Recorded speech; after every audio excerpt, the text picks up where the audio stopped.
Chaque jour, Charles et Carole vous présentent la leçon de l'école du sabbat.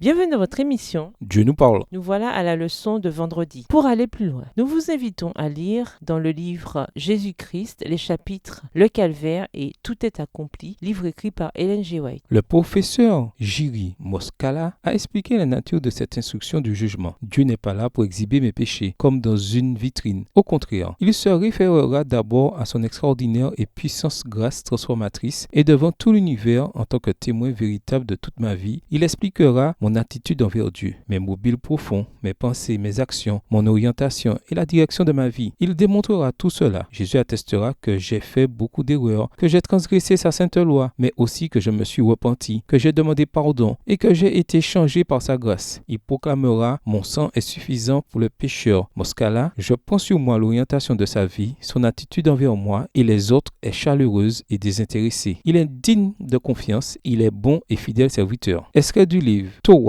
a Biblical Theology of God's Judgment, a celebration of the cross in 7 phases of divine universal judgment. À travers une théologie biblique du jugement de Dieu, une célébration de la croix en 7 phases du jugement divin universel. Page 155. Les rachetés, avec eux les êtres qui n'ont pas péché, trouveront dans la croix du Christ leur science et leur chant. On verra que la gloire qui resplendit sur la face du Christ est la gloire de l'amour qui se sacrifie. On verra à la lumière du calvaire que la loi de l'amour qui renonce à soi-même est la loi de la vie pour la terre et pour le ciel. Que l'amour qui ne cherche pas son intérêt, 1 Corinthiens 13, verset 5, a sa source dans le cœur de Dieu. Et qu'en celui qui est doux et humble se manifeste le caractère de celui qui habite une lumière dont aucun homme ne peut s'approcher. Texte tiré du livre Jésus-Christ au chapitre 1 à la page 12, livre écrit par Ellen G. White. À méditer, les humains ont toujours eu tendance à offrir différents sacrifices à Dieu en échange du pardon ou du salut. Certains offrent à Dieu des actes de pénitence héroïques, de longs voyages, etc. D'autres offrent une vie de service ou des actes de privation, etc. De quelle manière doit-on considérer ces actes à la lumière du sacrifice de Jésus et de l'affirmation biblique selon laquelle la croix a mis fin à tous les sacrifices? Daniel 9, verset 27, Hébreux 10, verset 18. En même temps, quel est le rôle du sacrifice dans la vie du croyant? Que voulait dire Jésus quand il a dit que nous devons prendre notre croix et le suivre? Matthieu 16, verset 24. Ou l'apôtre Paul quand il a dit que nous devons offrir nos corps en sacrifice vivant, saint et agréé de Dieu. Romains 12, verset 1. Quel est le lien entre les instructions de Jésus et de Paul d'un côté? Matthieu 16, verset 24, Romains 12, verset 1 et Hébreux 13, verset 15 à 16. Au revoir. Et à demain si Dieu veut.